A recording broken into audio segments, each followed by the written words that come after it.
বিশ্বজুড়ে অস্থিরতা, তার সরাসরি প্রভাব পড়ছে বাণিজ্যেও। তেল, গ্যাস, যুদ্ধ আর জটিল আন্তর্জাতিক সম্পর্ক সব মিলিয়ে ধাক্কা খাচ্ছে সরবরাহ ব্যবস্থা।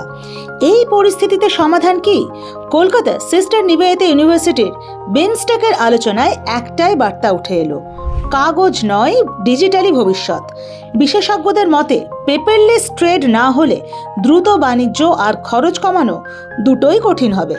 বিশেষ করে ছোট ব্যবসা ও ই কমার্সের জন্য এই পরিবর্তন খুবই জরুরি। একই সঙ্গে উঠে আসে বিমস্টেকের মতো আঞ্চলিক জোটের গুরুত্ব। আলোচনায় বার্তাটা স্পষ্ট: কম কাগজ, বেশি গতি। এই সমীকরণই হতে পারে আগামী দিনের বাণিজ্যের চালিকা শক্তি। এই আলোচনার সভায় আমাদের বিভিন্ন থিঙ্ক ট্যাঙ্করা এবং হিজ এক্সেলেন্সি অ্যামস্টাড এবং সেক্রেটারিয়েট অফ বিমস্টেক ইন্দ্রমণি পাণ্ডে তিনি নিজে আছেন। তার সঙ্গে রয়েছে আমাদের অনেক ডিস্টিংগুইশ স্পিকার্স।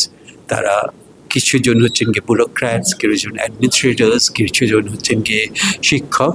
সবাইকে নিয়ে প্রত্যেকের মতামতটা কি, এই বিমস্টেকের নেশনগুলোর মধ্যে পেপারলেস ট্রেডটা কী করে হতে পারে এবং সেটার সুবিধাটা কি আছে এবং সেই জায়গাটা আমরা কিভাবে বাড়িয়ে তুলতে পারি, যেটা কিনা এই যে 5টা সাউথ এশিয়ান কান্ট্রি এবং 2টো সাউথ ইস্ট এশিয়ান কান্ট্রিজের মধ্যে এই বাণিজ্য চুক্তিগুলোকে অনেক সহজে ইমপ্লিমেন্ট করতে পারবে।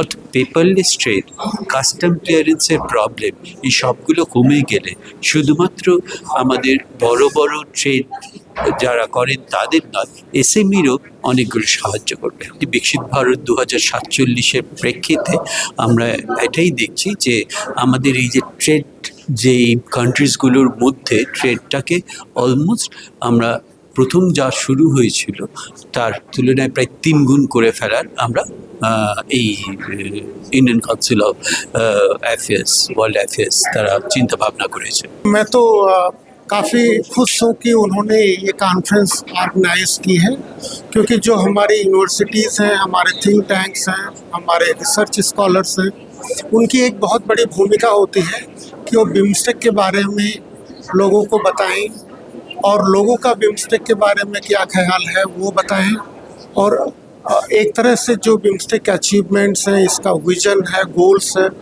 उसके बारे में आम आदमी को बताएं। तो इसमें एसएनयू की भूमिका बहुत अच्छी है। So this is one of the events which Indian Council of World Affairs is co-organizing with Sister Nivedita University. These kind of efforts are part of our outreach program.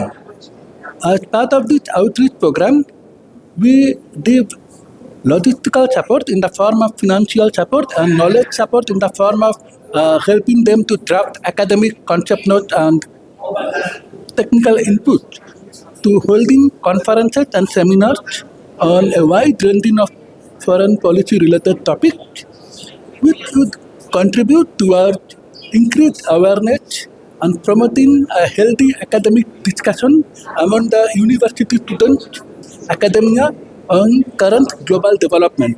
So this will contribute in the long run to creating aware generation Z, which are regularly aware of what is happening around them on a regional and a global stage and how to respond and react to it. এসএনইউ থেকে Randeep, the ওয়াল।